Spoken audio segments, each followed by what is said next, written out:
हरि ओम. योगदास जय गणेश जोशी यांनी प्रवचनांमधून सांगितलेले कथामृत क्रमांक 242 जीवनार्थ. एका अतिल विशाल पात्र असलेल्या नदीकिनारी एक मोठा वृक्ष होता. उन्हाळ्याच्या दिवसात त्या वृक्षाच्या फांदीवर एक पक्ष्याचे जोडपे येऊन बसले.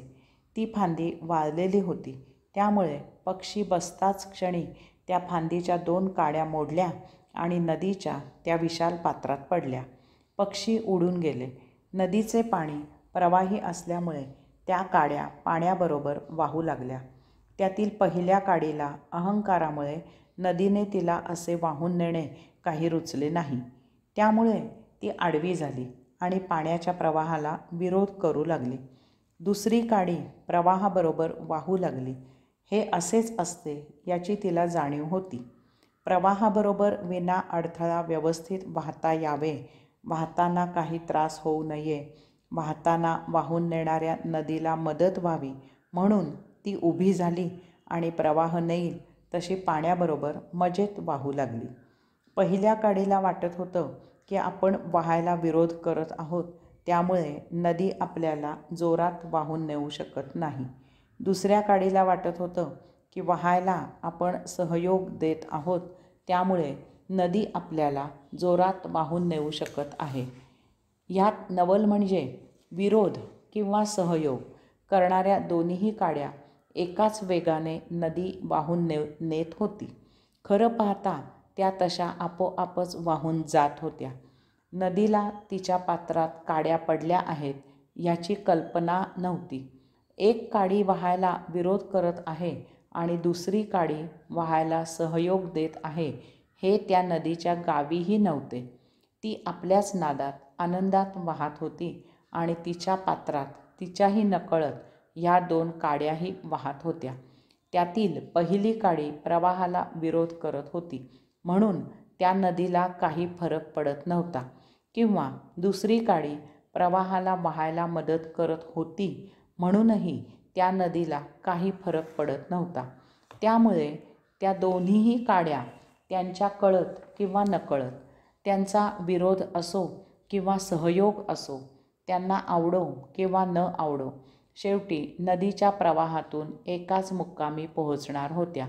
जसे त्यांचे नदीत पडणे हे त्यांच्या इच्छेवर अवलंबून नव्हते, तसेच त्यांचे वाहणे आणि शेवटचे मुक्कामी पोहोचणेही त्यांच्या मर्जीवर अवलंबून नव्हते. तरीही ह्या काड्यांबाबत एक फार मोठा मूलभूत फरक पडत होता. पहिल्या काडीला मनाविरुद्ध वाहायला लागत असल्यामुळे वाहताना कष्ट, पीडा, त्रास, यातना होत होत्या. ती तिचे जीवन दुःखात व्यतीत करत होती.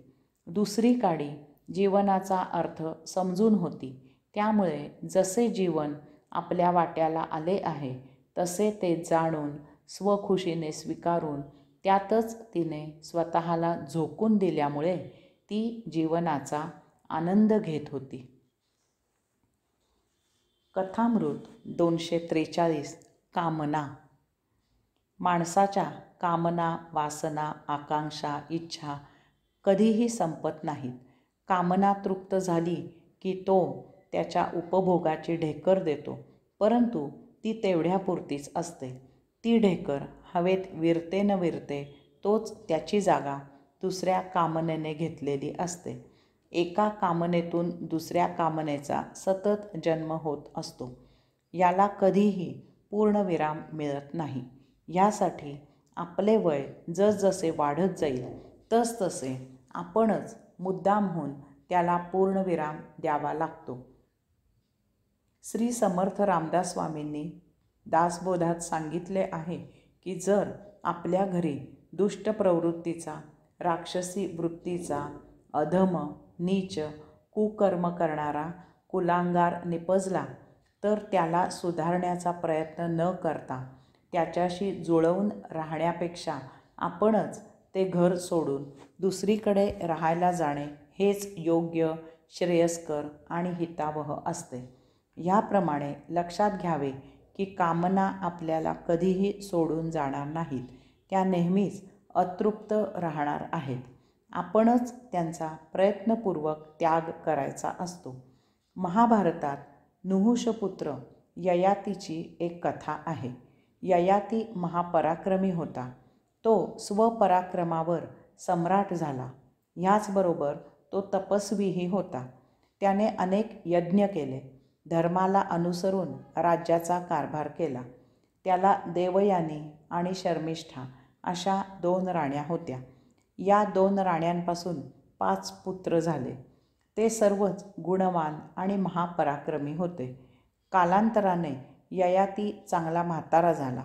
त्याचे यौवन ओसरले. त्यावेळी त्याने आपल्या 5ही पुत्रांना जवळ बोलावले आणि त्यांना विनंती केली की त्यांच्यापैकी एकाने त्याला त्याचे तारुण्य द्यावे. कारण राज्यकारभार करण्यात आणि शुक्राचार्यांच्या शापामुळे तो कामवासनेचा आनंद घेऊ शकला नाही. तेव्हा त्याला पुन्हा तरुण होऊन कामवासनेचा आनंद घ्यायचा आहे. त्याच्या 4 पुत्रांनी त्याला सहमती दिली नाही, परंतु पुरू नावाच्या त्याच्या सर्वात लहान पुत्राने यासाठी अनुमती दिली. योगविद्येने ययातीने आपले वार्धक्य पुरूच्या शरीरात प्रविष्ट केले आणि त्याचे तारुण्य आपल्या शरीरात प्रविष्ट केले. ययाती पुन्हा तरुण झाला. त्याने दीर्घकाल कामवासनेचा मनसोक्त उपभोग घेतला. 1000 वर्षे निघून गेली तरीही ययातीची कामवासनेची तृप्ती झाली नाही. तेव्हा त्याला समजून आले की कामवासना कितीही उपभोगली तरी त्याची पूर्तता कधीही होणार नाही. तेव्हा त्याने आपणहून पुरूला त्याचे तारुण्य परत केले आणि आपले वार्धक्य आपल्या शरीरात परत प्रविष्ट केले. तो अरण्यात गेला आणि तेथे त्याने महाउग्र तपाचरण सुरू केले. हरि ओम.